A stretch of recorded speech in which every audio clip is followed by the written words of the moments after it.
Chapter 9. Authority and the Adventurer.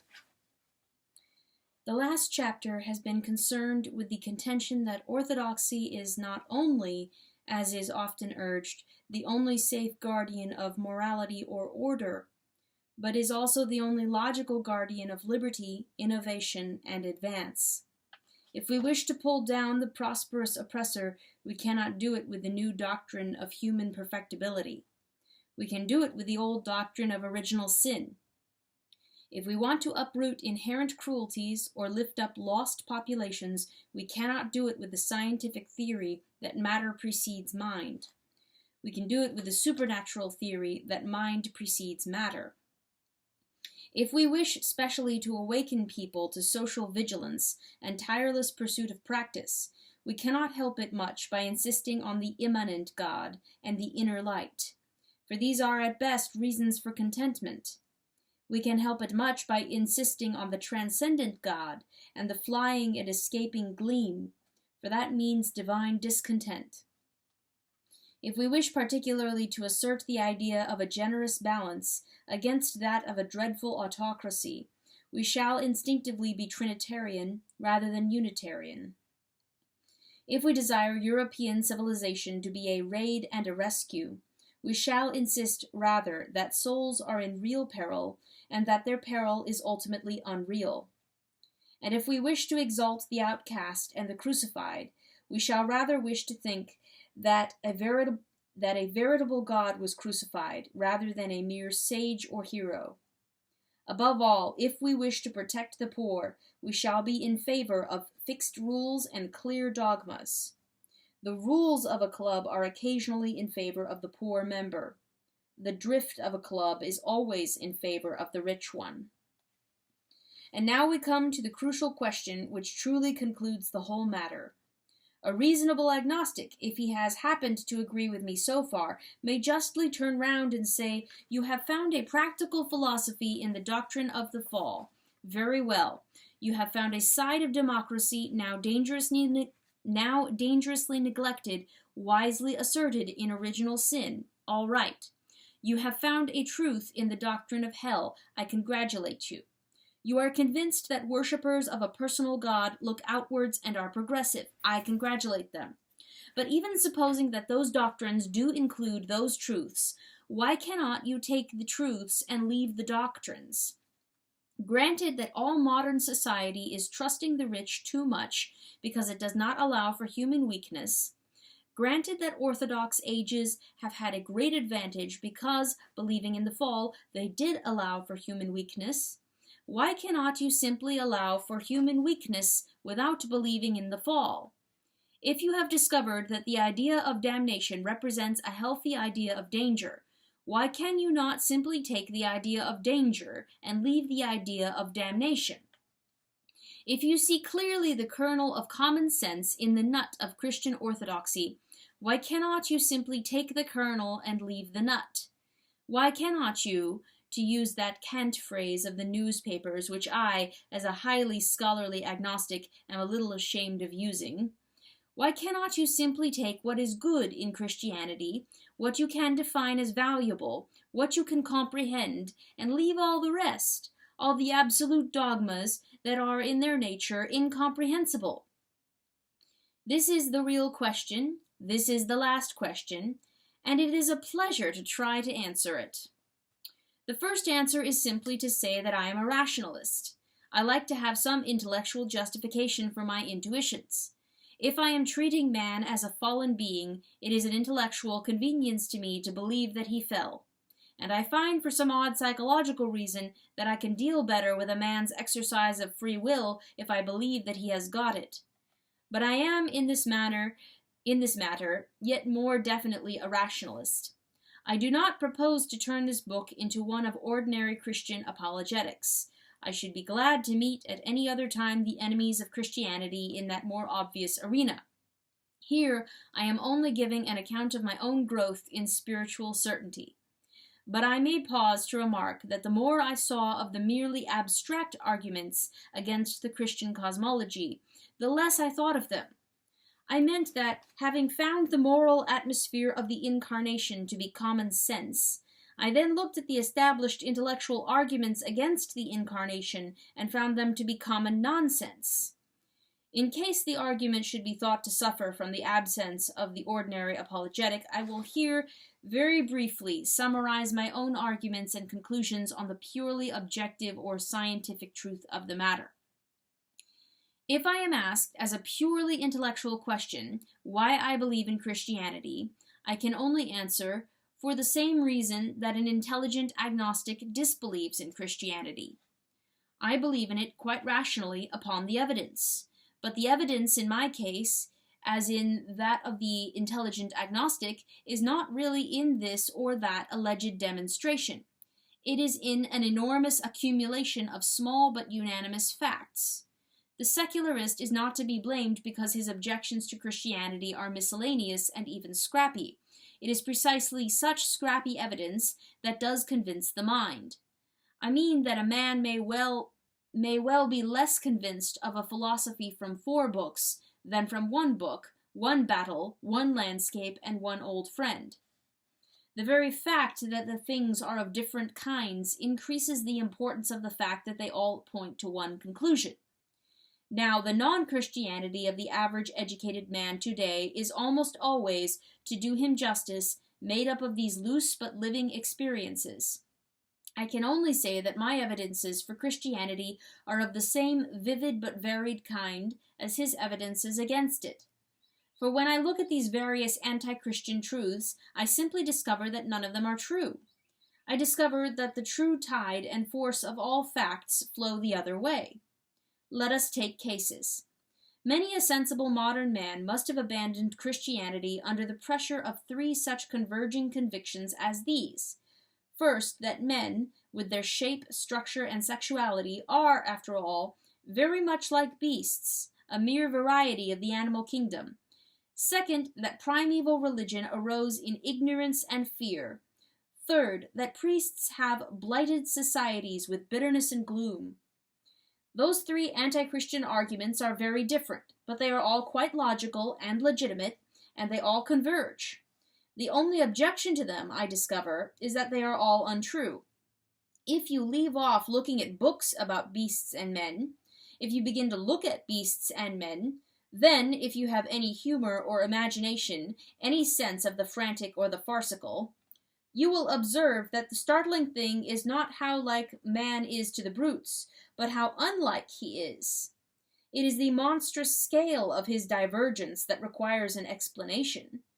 That man and brute are like is, in a sense, a truism, but that being so alike, they should then be so insanely unlike, that is the shock and the enigma.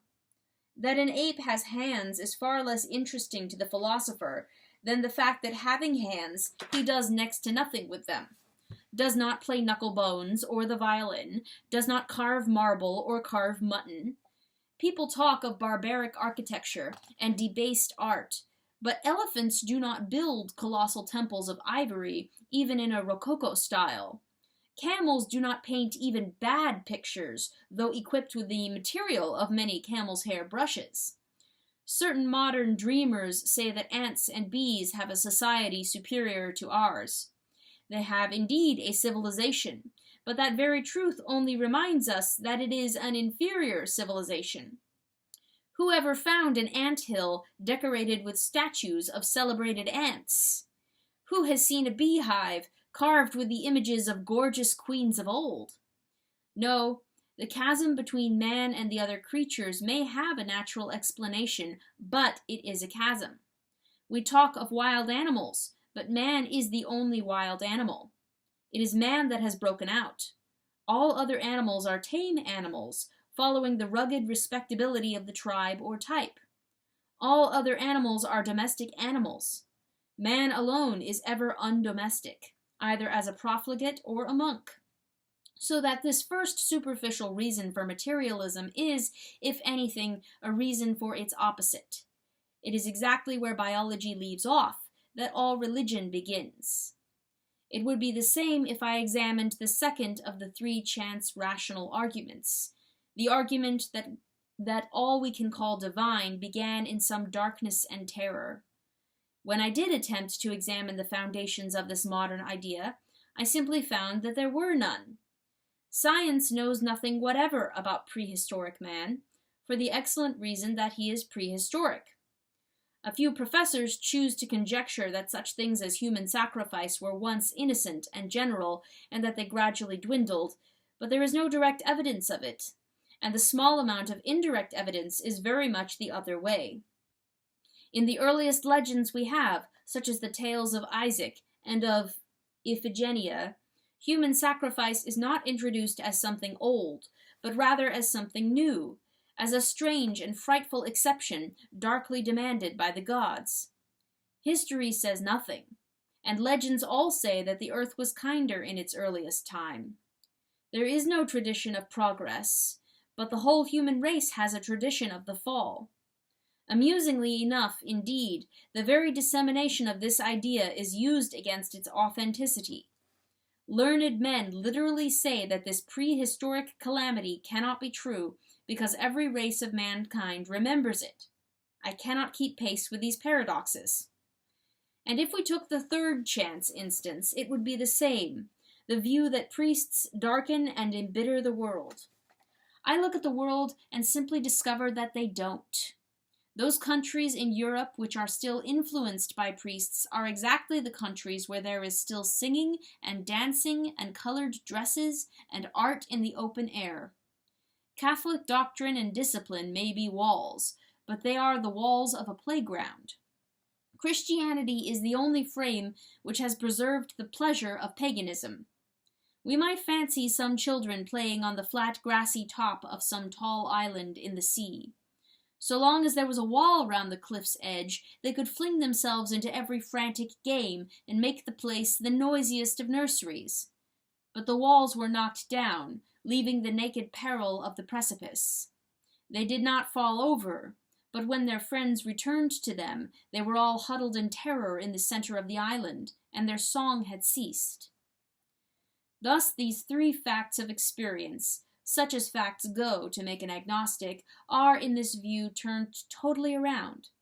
I am left saying, give me an explanation first of the towering eccentricity of man among the brutes, second, of the vast human tradition of some ancient happiness, third, of the partial perpetuation of such pagan joy in the countries of the Catholic Church.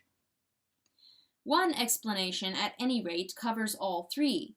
The theory that twice was the natural order interrupted by some explosion or revelation, such as people now call psychic. Once heaven came upon the earth with a power or seal called the image of God, whereby man took command of nature, and once again, when in empire after empire men had been found wanting, heaven came to save mankind in the awful shape of a man. This would explain why the mass of men always look backwards, and why the only corner where they in any sense look forwards is the little continent where Christ has his church. I know it will be said that Japan has become progressive, but how can this be an answer when even in saying Japan has become progressive, we really only mean Japan has become European? But I wish here not so much to insist on my own explanation as to insist on my original remark. I agree with the ordinary unbelieving man in the street in being guided by 3 or 4 odd facts, all pointing to something. Only when I came to look at the facts, I always found they pointed to something else. I have given an imaginary triad of such ordinary anti-Christian arguments. If that be too narrow a basis, I will give on the spur of the moment another. There are the kinds of thoughts which, in combination, create the impression that Christianity is something weak and diseased. First, for instance, that Jesus was a gentle creature, sheepish and unworldly, a mere ineffectual appeal to the world. Second, that Christianity arose and flourished in the dark ages of ignorance, and that to these the Church would drag us back. Third, that the people still strongly religious, or, if you will, superstitious, such people as the Irish, are weak, unpractical, and behind the times. I only mention these ideas to affirm the same thing, that when I looked into them independently, I found, not that the conclusions were unphilosophical, but simply that the facts were not the facts. Instead of looking at books and pictures about the New Testament, I looked at the New Testament. There I found an account, not in the least of a person with his hair parted in the middle or his hands clasped in appeal, but of an extraordinary being with lips of thunder and acts of lurid decision, flinging down tables, casting out devils, passing with the wild secrecy of the wind from mountain isolation to a sort of dreadful demagogy, a being who often acted like an angry god, and always like a god. Christ had even a literary style of his own, not to be found, I think, elsewhere. It consists of an almost furious use of the a fortiori. His "how much more" is piled one upon another like castle upon castle in the clouds. The diction used about Christ has been, and perhaps wisely, sweet and submissive. But the diction used by Christ is quite curiously gigantesque. It is full of camels leaping through needles and mountains hurled into the sea. Morally, it is equally terrific. He called himself a sword of slaughter, and told men to buy swords if they sold their coats for them. That he used other, even wilder words on the side of non-resistance greatly increases the mystery, but it also, if anything, rather increases the violence. We cannot even explain it by calling such a being insane, for insanity is usually along one consistent channel. The maniac is generally a monomaniac. Here we must remember the difficult definition of Christianity already given. Christianity is a superhuman paradox, whereby two opposite passions may blaze beside each other. The one explanation of the gospel language that does explain it is that it is the survey of one who from some supernatural height beholds some more startling synthesis. I take in order the next instance offered, the idea that Christianity belongs to the Dark Ages. Here I did not satisfy myself with reading modern generalizations, I read a little history. And in history I found that Christianity, so far from belonging to the Dark Ages, was the one path across the Dark Ages that was not dark.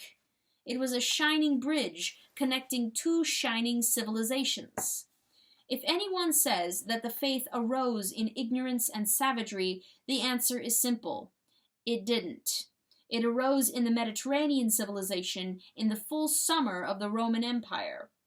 The world was swarming with skeptics, and pantheism was as plain as the sun when Constantine nailed the cross to the mast. It is perfectly true that afterwards the ship sank, but it is far more extraordinary that the ship came up again, repainted and glittering, with the cross still at the top. This is the amazing thing the religion did. It turned a sunken ship into a submarine. The ark lived under the load of waters. After being buried under the debris of dynasties and clans, we arose and remembered Rome. If our faith had been a mere fad of the fading empire, fad would have followed fad in the twilight, and if the civilization ever re-emerged, and many such have never re-emerged, it would have been under some new barbaric flag. But the Christian Church was the last life of the old society, and was also the first life of the new. She took the people who were forgetting how to make an arch, and she taught them to invent the Gothic arch. In a word, the most absurd thing that could be said of the Church is the thing we have all heard said of it. How can we say that the Church wishes to bring us back into the Dark Ages? The Church was the only thing that ever brought us out of them. I added in this second trinity of objections an idle instance taken from those who feel such people as the Irish to be weakened or made stagnant by superstition. I only added it because this is a peculiar case of a statement of facts that turns out to be a statement of falsehood. It is constantly said of the Irish that they are impractical. But if we refrain for a moment from looking at what is said about them, and look at what is done about them, we shall see that the Irish are not only practical, but quite painfully successful. The poverty of their country, the minority of their members, are simply the conditions under which they were asked to work. but no other group in the British Empire has done so much with such conditions. The nationalists were the only minority that ever succeeded in twisting the whole British Parliament sharply out of its path. The Irish peasants are the only poor men in these islands who have forced their masters to disgorge. These people, whom we will call priest-ridden, are the only Britons who will not be squire-ridden. And when I came to look at the actual Irish character, the case was the same. Irishmen are best at the specially hard professions, the trades of iron, the lawyer, and the soldier. In all these cases, therefore, I came back to the same conclusion. The skeptic was quite right to go by the facts, only he had not looked at the facts. The skeptic is too credulous. He believes in newspapers or even in encyclopedias.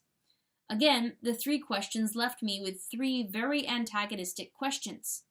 The average skeptic wanted to know how I explained the namby-pamby note in the gospel, the connection of the creed with the medieval darkness, and the political impracticability of the Celtic Christians.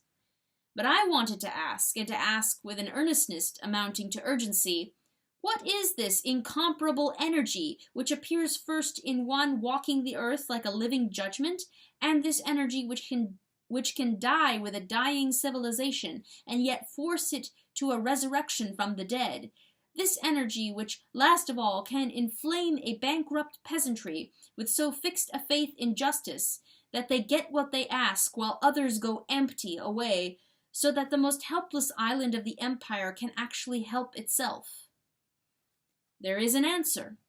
It is an answer to say that the energy is truly from outside the world, that it is psychic, or at least one of the results of a real psychical disturbance.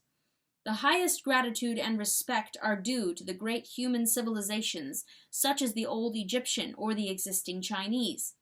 Nevertheless, it is no injustice for them to say that only modern Europe has exhibited incessantly a power of self-renewal, recurring often at the shortest intervals and descending to the smallest facts of building or costume. All other societies die finally and with dignity. We die daily. We are always being born again with almost indecent obstetrics. It is hardly an exaggeration to say that there is in historic Christendom a sort of unnatural life. It could be explained as a supernatural life. It could be explained as an awful galvanic life working in what would have been a corpse. For our civilization ought to have died, by all parallels, by all sociological probability, in the Ragnarok of the end of Rome. That is the weird inspiration of our estate. You and I have no business to be here at all. We are all revenants. All living Christians are dead pagans walking about. Just as Europe was about to be gathered in silence to Assyria and Babylon, something entered into its body. And Europe has had a strange life. It is not too much to say that it has had the jumps ever since. I have dealt at length with such typical triads of doubt in order to convey the main contention, that my own case for Christianity is rational, but it is not simple. It is an accumulation of varied facts, like the attitude of the ordinary agnostic. But the ordinary agnostic has got his facts all wrong. He is a non-believer for a multitude of reasons, but they are untrue reasons. He doubts because the Middle Ages were barbaric, but they weren't. Because Darwinism is demonstrated, but it isn't. Because miracles do not happen, but they do. Because monks were lazy, but they were very industrious. Because nuns are unhappy, but they are particularly cheerful. Because Christian art was sad and pale, but it was picked out in peculiarly bright colors and gay with gold. Because modern science is moving away from the supernatural, but it isn't. It is moving towards the supernatural with the rapidity of a railway train. But among these million facts, all flowing one way, there is, of course, one question sufficiently solid and separate to be treated briefly, but by itself. I mean the objective occurrence of the supernatural. In another chapter, I have indicated the fallacy of the ordinary supposition that the world must be impersonal because it is orderly. A person is just as likely to desire an orderly thing as a disorderly thing. But my own positive conviction that personal creation is more conceivable than material fate is, I admit, in a sense, undiscussable. I will not call it a faith or an intuition, for those words are mixed up with mere emotion. It is strictly an intellectual conviction, but it is a primary intellectual conviction, like the certainty of self, of the good of living. Anyone who likes, therefore, may call my belief in God merely mystical. The phrase is not worth fighting about. But my belief that miracles have happened in human history is not a mystical belief at all. I believe in them upon human evidences, as I do in the discovery of America. Upon this point, there is a simple logical fact that only requires to be stated and cleared up. Somehow or other, an extraordinary idea has arisen that the disbelievers in miracles consider them coldly and fairly, while believers in miracles accept them only in connection with some dogma. The fact is quite the other way. The believers in miracles accept them, rightly or wrongly, because they have evidence for them. The disbelievers in miracles deny them, rightly or wrongly, because they have a doctrine against them. The open, obvious, democratic thing is to believe in old apple woman when she bears testimony to a miracle, just as you believe in old apple woman when she bears testimony to a murder. The plain popular course is to trust the peasant's word about the ghost exactly as far as you trust the peasant's word about the landlord. Being a peasant, he will probably have a great deal of healthy agnosticism about both. Still, you could fill the British Museum with evidence uttered by the peasant, and given in favor of the ghost. If it comes to human testimony, there is a choking cataract of human testimony in favor of the supernatural. If you reject it, you can only mean one of two things. You reject the peasant's story about the ghost either because the man is a peasant or because the story is a ghost story. That is, you either deny the main principle of democracy, or you affirm the main principle of materialism, the abstract impossibility of miracle. You have a perfect right to do so, but in that case, you are the dogmatist. It is we Christians who accept all actual evidence. It is you rationalists who refuse actual evidence, being constrained to do so by your creed. But I am not constrained by any creed in the matter, and looking impartially into certain miracles of medieval and modern times, I have come to the conclusion that they occurred. All arguments against these plain facts is always argument in a circle. If I say medieval documents attest certain miracles as much as they attest certain battles, they answer, but medievals were superstitious. If I want to know in what they were superstitious, the only ultimate answer is that they believed in the miracles. If I say a peasant saw a ghost, I am told, but peasants are so credulous. If I ask why credulous, the only answer is that they see ghosts. Iceland is impossible only because only stupid sailors have seen it, and the sailors are only stupid because they say they have seen Iceland. It is only fair to add that there is another argument that the unbeliever may rationally use against miracles, though he himself generally forgets to use it. He may say that there has been in many miraculous stories a notion of spiritual preparation and acceptance. In short, that the miracle could only come to him who believed in it. It may be so, and if it is so, how are we to test it? If we are inquiring whether certain results follow faith, it is useless to repeat wearily that, if they do happen, they do follow faith. If faith is one of the conditions, those without faith have a most healthy right to laugh. But they have no right to judge. Being a believer may be, if you like, as bad as being drunk. Still, if we are extracting psychological facts from drunkards, it would be absurd to be always taunting them with having been drunk. Suppose we were investigating whether angry men really saw a red mist before their eyes. Suppose 60 excellent householders swore that when angry they had seen this crimson cloud. Surely it would be absurd to answer, "Oh, but you admit you were angry at the time." They might reasonably rejoin in a stentorian chorus, "How the blazes could we discover, without being angry, whether angry people see red?" So the saints and ascetics might rationally reply, "Suppose that the question is whether believers can see visions. Even then, if you are interested in visions, it is no point to object to believers." You are still arguing in a circle, in that old mad circle with which this book began. The question of whether miracles ever occur is a question of common sense and of ordinary historical imagination, not of any final physical experiment. One may here surely dismiss that quite brainless piece of pedantry which talks about the need for scientific conditions in connection with alleged spiritual phenomenon.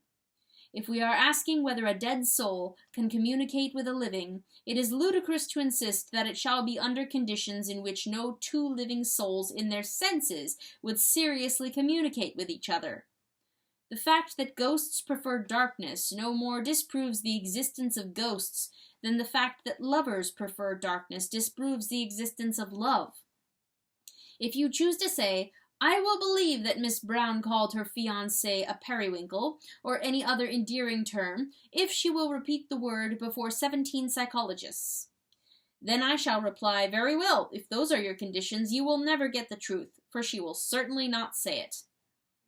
It is just as unscientific as it is unphilosophical to be surprised that in an unsympathetic atmosphere certain extraordinary sympathies do not arise. It is as if I said that I could not tell if there was a fog because the air was not clear enough, or as if I insisted on perfect sunlight in order to see a solar eclipse. As a common-sense conclusion, such as those to which we come about sex or about midnight, well knowing that many details must in their own nature be concealed, I conclude that miracles do happen. I am forced to it by a conspiracy of facts. The facts that the men who encountered elves or angels are not the mystics and the morbid dreamers, but fishermen, farmers, and all men at once coarse and cautious. The fact that we all know men who testify to spiritualistic incidents, but are not spiritualists. The fact that science itself admits such things more and more every day. Science will even admit the ascension, if you call it levitation, and will very likely admit the resurrection when it has thought of another word for it. I suggest the regalvanization. But the strongest of all is the dilemma above mentioned, that these supernatural things are never denied except on the basis of either anti-democracy or of materialist dogmatism. I may say materialist mysticism. The skeptic always takes one of the two positions. Either an ordinary man need not be believed, or an extraordinary event must not be believed. For I hope we may dismiss the argument against wonders attempted in the mere recapitulation of frauds, of swindling mediums, or trick miracles. That is not an argument at all, good or bad. A false ghost disproves the reality of ghosts exactly as much as a forged banknote disproves the existence of the Bank of England. If anything, it proves its existence. Given this conviction that the spiritual phenomena do occur, my evidence for which is complex but rational, we then collide with one of the worst mental evils of the age. The greatest disaster of the 19th century was this: that men began to use the word spiritual as the same as the word good. They thought that to grow in refinement and uncorporeality was to grow in virtue. When scientific evolution was announced, some feared it would encourage mere animality. It did worse. It encouraged mere spirituality. It taught men to think that, so long as they were passing from the ape, they were going to the angel. But you can pass from the ape and go to the devil. A man of genius, very typical of that time of bewilderment, expressed it perfectly. Benjamin Disraeli was right when he said he was on the side of the angels. He was indeed. He was on the side of the fallen angels. He was not on the side of any mere appetite or animal brutality, but he was on the side of all the imperialism of the princes of the abyss. He was on the side of arrogance and mystery, and contempt of all obvious good. Between this sunken pride and the towering humilities of heaven, there are, one must suppose, spirits of shapes and sizes. Man, in encountering them, must make much the same mistakes that he makes in encountering any other varied types in any other distant continent.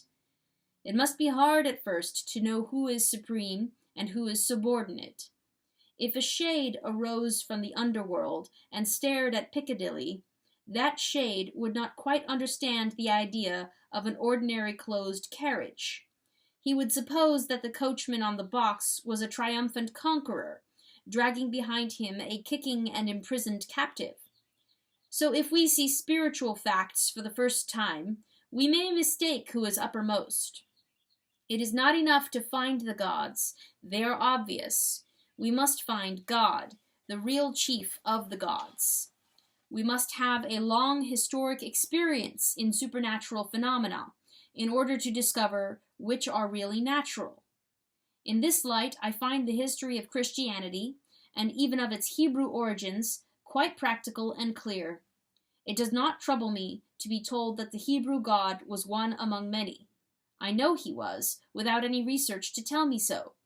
Jehovah and Baal looked equally important, just as the sun and the moon looked the same size.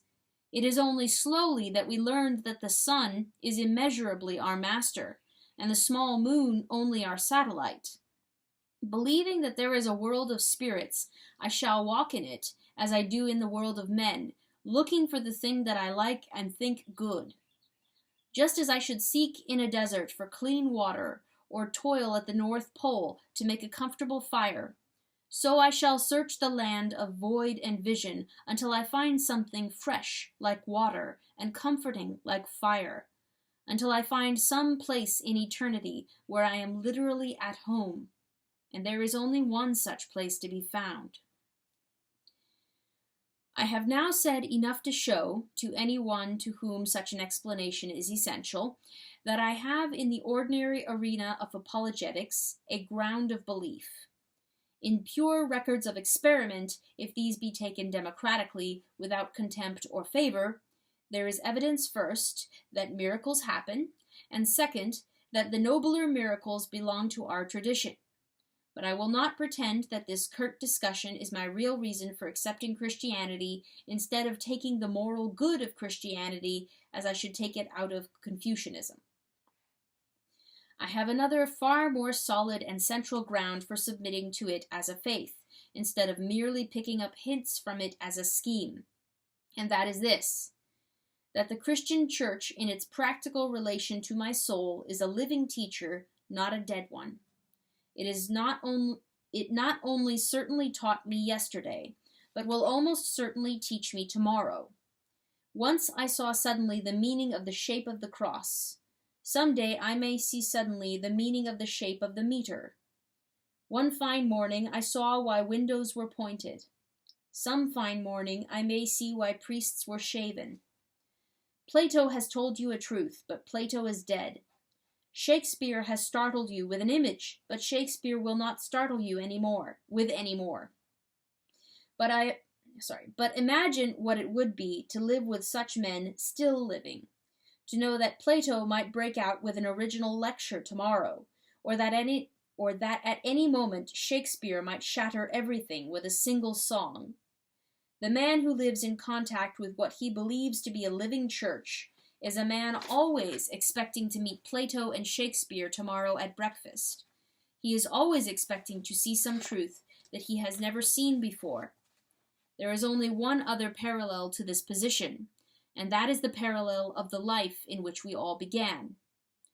When your father told you, walking about the garden, that bees stung or that roses smelt sweet, you did not talk of taking the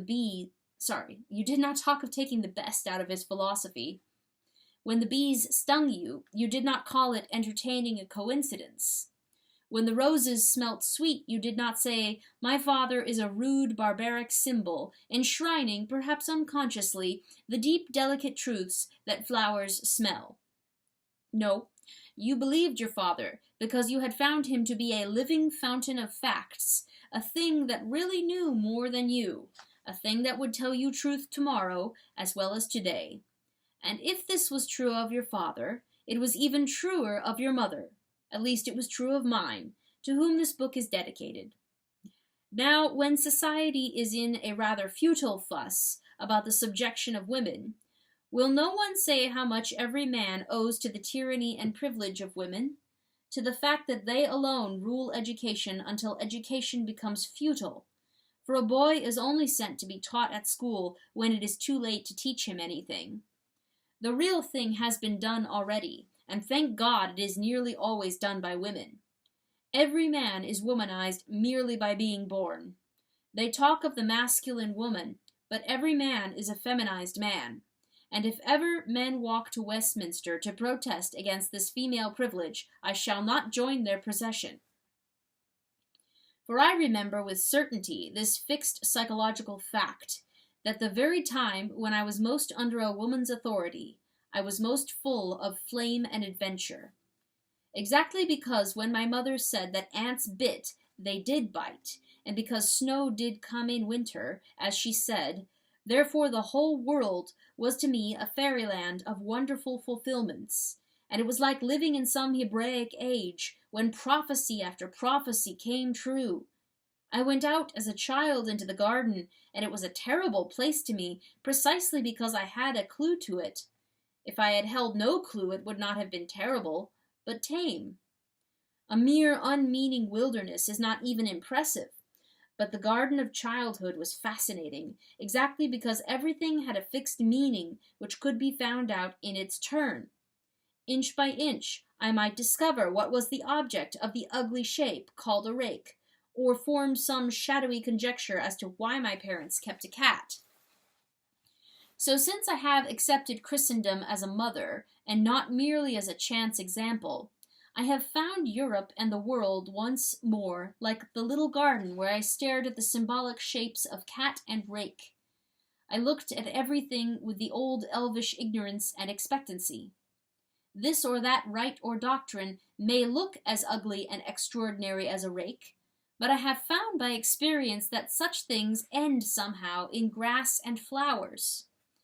A clergyman may be apparently as useless as a cat, but he is also as fascinating, for there must be some strange reason for his existence.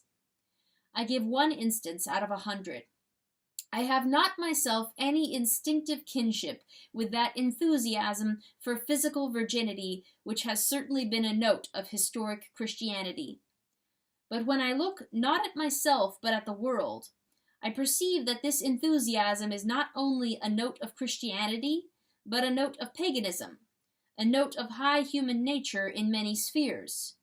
The Greeks felt virginity when they carved Artemis, the Romans when they robed the Vestals. The worst and wildest of the great Elizabethan playwrights clung to the literal purity of a woman as to the central pillar of the world.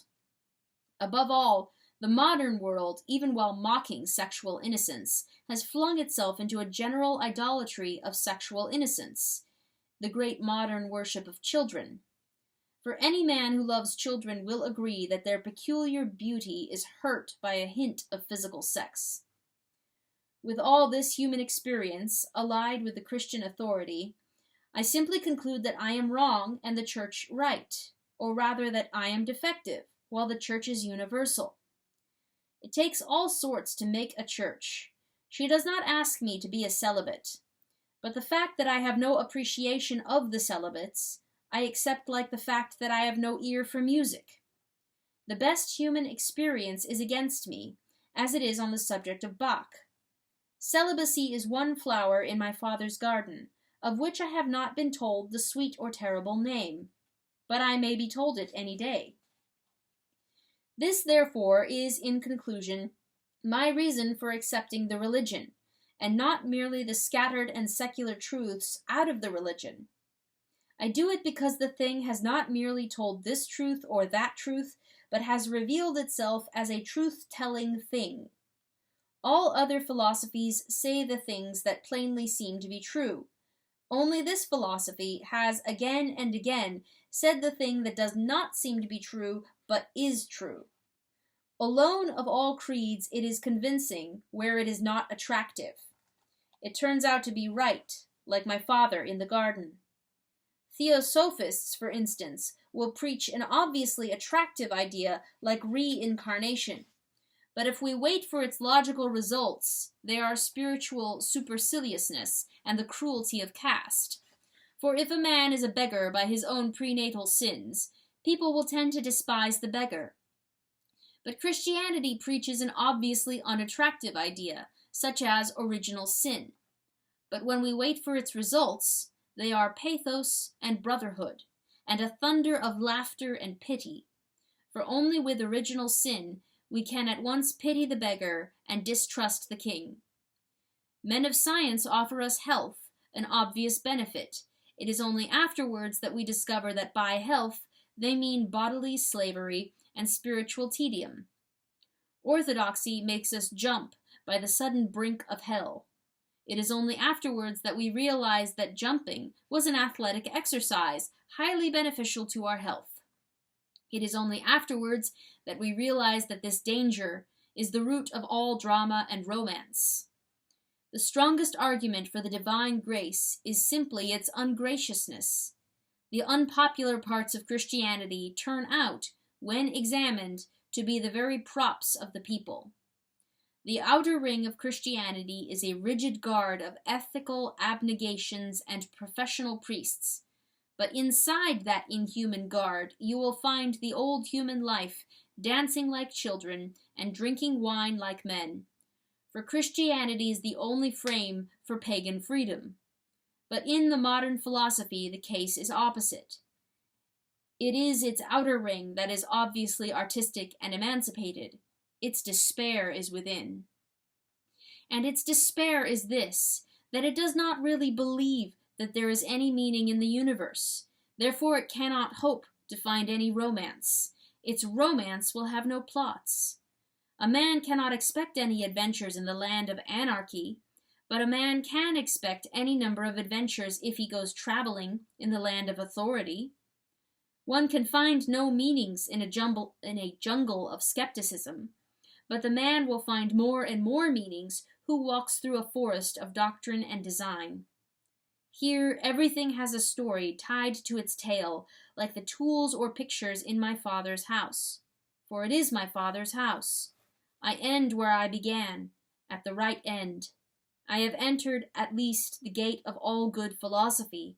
I have come into my second childhood. But this larger and more adventurous Christian universe has one final mark difficult to express. Yet as a conclusion of the whole matter, I will attempt to express it. All the real argument about religion turns on the question of whether a man who was born upside down can tell when he comes right way up. The primary paradox of Christianity is that the ordinary condition of man is not his sane or sensible condition, that the normal itself is an abnormality. That is the inmost philosophy of the fall. In Sir Oliver Lodge's interesting new catechism, the first two questions were, "What are you?" and "What then is the meaning of the fall of man?" I remember amusing myself by writing my own answers to the questions, but I soon found that they were very broken and agnostic answers. To the question, "What are you?" I could only answer, "God knows." And to the question, "What is meant by the fall?" I could answer with complete sincerity, that whatever I am not myself. This is the prime paradox of our religion. Something that we have never in any full sense known is not only better than ourselves, but even more natural to us than ourselves. And there is really no test of this except the merely experimental one with which these pages began, the test of the padded cell and the open door. It is only since I have known orthodoxy that I have known mental emancipation. But in conclusion, it has one special application to the ultimate idea of joy. It is said that paganism is a religion of joy, and Christianity of sorrow. It would be just as easy to prove that paganism is pure sorrow and Christianity pure joy. Such conflicts mean nothing and lead nowhere. Everything human must have in it both joy and sorrow. The only matter of interest is the manner in which the two things are balanced or divided. And the really interesting thing is this, that the pagan was, in the main, happier and happier as he approached the earth, but sadder and sadder as he approached the heavens. The gaiety of the best paganism, as in the playfulness of Catullus or Theocritus, is indeed an eternal gaiety never to be forgotten by a grateful humanity. But it is all a gaiety about the facts of life, not about its origin. To the pagan, the small things are as sweet as the small brooks breaking out of the mountain, but the broad things are as bitter as the sea. When the pagan looks at the very core of the cosmos, he is struck cold. Behind the gods, who are merely despotic, sit the fates, who are deadly. Nay, the fates are worse than deadly, they are dead. And when rationalists say that the ancient world was more enlightened than the Christian, from their point of view they are right, for when they say enlightened, they mean darkened with incurable despair. It is profoundly true that the ancient world was more modern than the Christians. The common bond is, in fact, that ancients and moderns have both been miserable about existence, about everything, while medievals were happy about that at least. I freely grant that the pagans, like the moderns, were only miserable about everything. They were quite jolly about everything else. I concede that the Christians of the Middle Ages were only at peace about everything. They were at war with about everything else. But if the question turn on the primary pivot of the cosmos, then there was more cosmic contentment in the narrow and bloody streets of Florence than in the theatre of Athens or the open garden of Epicurus. Giotto lived in a gloomier town than Euripides, but he lived in a gayer universe. The mass of men have been forced to be gay about the little things, but sad about the big ones. Nevertheless, I offer my last dogma defiantly, it is not native to man to be so. Man is more himself, man is more manlike, when joy is the fundamental thing in him, and grief the superficial. Melancholy should be an innocent interlude, a tender and fugitive frame of mind. Praise should be the permanent pulsation of the soul. Pessimism is at best an emotional half-holiday. Joy is the uproarious labor by which all things live. Yet, according to the apparent estate of man as seen by the pagan or the agnostic, this primary need of human nature can never be fulfilled. Joy ought to be expansive, but for the agnostic it must be contracted. It must cling to one corner of the world. Grief ought to be a concentration, but for the agnostic its desolation is spread through an unthinkable eternity. This is what I call being born upside down. The skeptic may truly be said to be topsy-turvy, for his feet are dancing upwards in idle ecstasies, while his brain is in the abyss. To the modern man, the heavens are actually below the earth. The explanation is simple. He is standing on his head, which is a very weak pedestal to stand on. But when he has found his feet again, he knows it. Christianity satisfies suddenly and perfectly man's ancestral instinct for being the right way up, satisfies it supremely in this, that by its creed, joy becomes something gigantic, and sadness something special and small. The vault above us is not deaf because the universe is an idiot. The silence is not the heartless silence of an endless and aimless world. Rather, the silence around us is a small and pitiful stillness, like the prompt stillness in a sick room. We are, perhaps, permitted tragedy as a sort of merciful comedy, because the frantic energy of divine things would knock us down like a drunken farce. We can take our own tears more lightly than we could take the tremendous levities of the angels. So we sit, perhaps, in a starry chamber of silence, while the laughter of the heavens is too loud for us to hear. Joy, which was the small publicity of the pagan, is the gigantic secret of the Christian. And as I close this chaotic volume, I open again the strange small book from which all Christianity came, and I am again haunted by a kind of confirmation. The tremendous figure which fills the Gospels towers in this respect, as in every other, above all the thinkers who ever thought themselves tall. His pathos was natural, almost casual. The Stoics, ancient and modern, were proud of concealing their tears. He never concealed his tears. He showed them plainly on his open face at any daily sight, such as the far sight of his native city. Yet he concealed something. Solemn supermen and imperial diplomatists are proud of restraining their anger. He never restrained his anger. He flung furniture down the front steps of the temple and asked men how they expected to escape this damnation of hell.